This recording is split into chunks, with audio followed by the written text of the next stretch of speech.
논어 학위편 6장을 보겠습니다. 자왈, 제자, 공자께서 말씀하셨다. 젊은이들이여, 입즉효, 들어가서는 효성스럽게 하고, 출즉제, 나와서는 다정하게 하시오. 근이신, 말은 삼가되 믿음 있는 말만 하시오. 범해중이 친인, 많은 사람을 널리 사랑하되 인한 자를 가까이 하시오. 행유여력, 즉위학문, 이 모든 것을 실천하고 남음이 있으면 곧 문자를 배우시오. 공자가 14년간 유랑을 끝내고 노나라로 돌아온 것이 대략 68세쯤인데요. 73세에 돌아가시기 전까지 많은 제자들이 몰려들었습니다.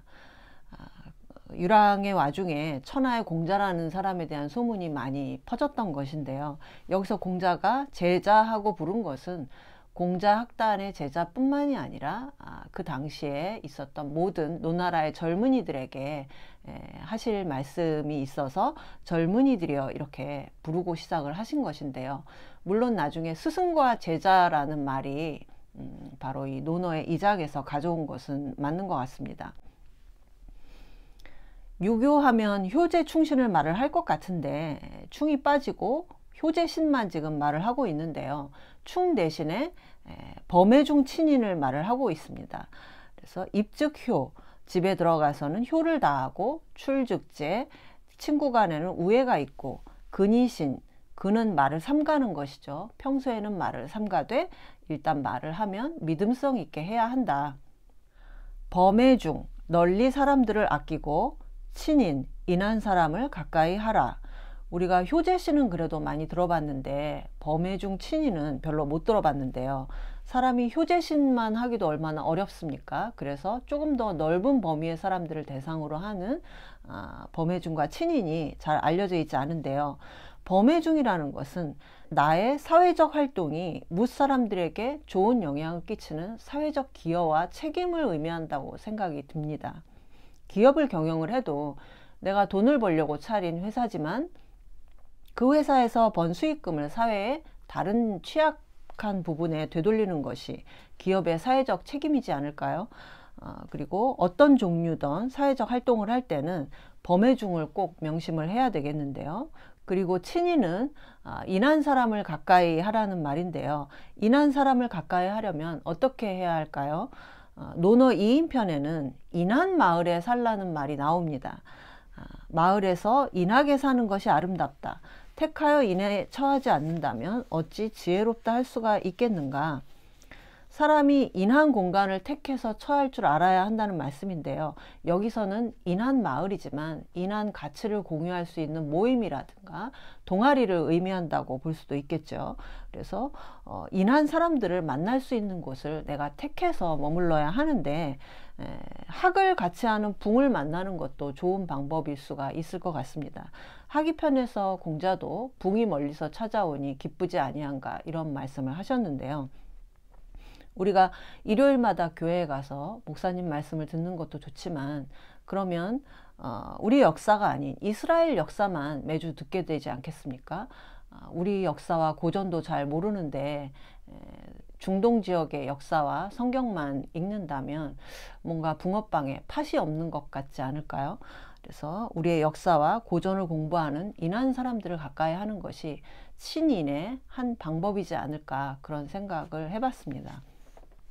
그리고 행유여력, 이것들을 행하고 나서 여력이 되면 힘이 남으면 즉위학문, 곧 문자를 배우시오. 여기서 문은 학문이 아니라 문자, 글자를 배우는 것을 말을 하는데요. 공자시대의 사람들이 말은 누구나 할 줄 알았지만 문자를 아는 사람은 극히 적었습니다. 인구 대비 한 1%도 채 되지 않았기 때문에 당시에 문자를 안다는 것은 굉장한 어떤 특권을 의미를 했는데요.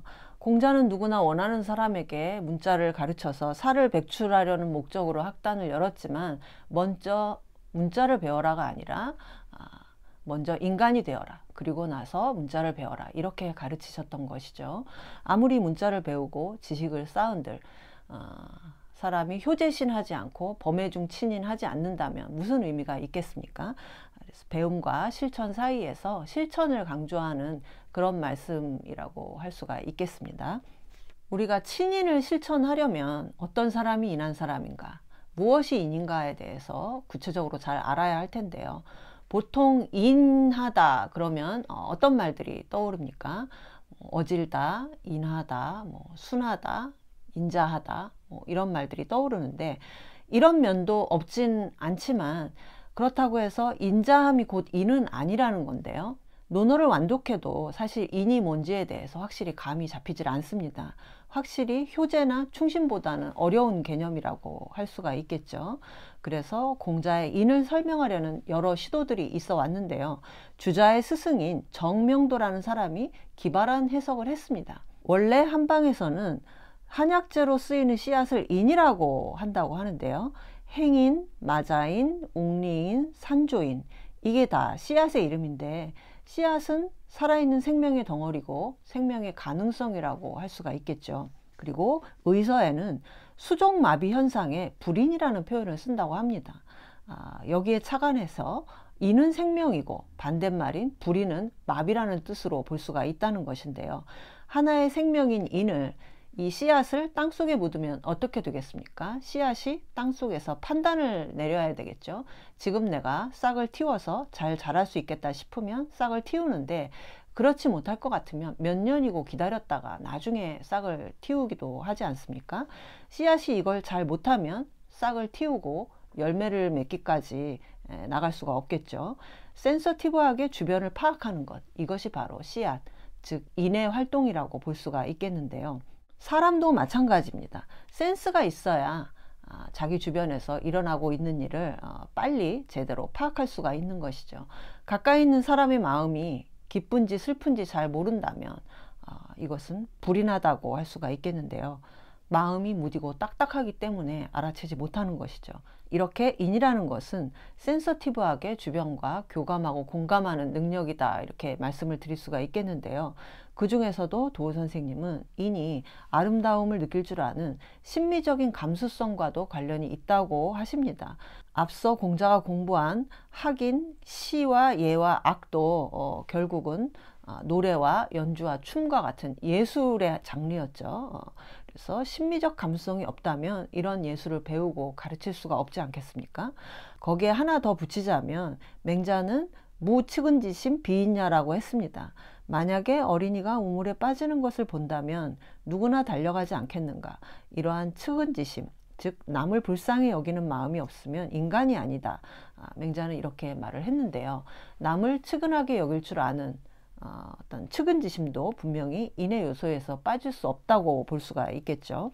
그래서 공자가 말하는 인이란 감각적이고 심미적인 감수성과 인간에 대한 관심, 이 두 가지를 포괄한다고 보는 것이 분명할 텐데요. 심미적인 감수성이 높다는 것은 어떤 상황을 센서티브하게 빨리 파악하고 받아들이는 능력이기 때문에 당연히 다른 사람의 처지에 대한 공감 능력이 높을 수밖에 없습니다. 그래서 따라서 인한 사람이란 사리가 분명하고 정확한 판단을 하고 제때에 결단을 하는 그런 사람이 아닌가 저는 생각을 해봤는데요. 다음 시간에는 인한 사람의 구체적인 예를 가지고 이어서 말씀을 드리겠습니다.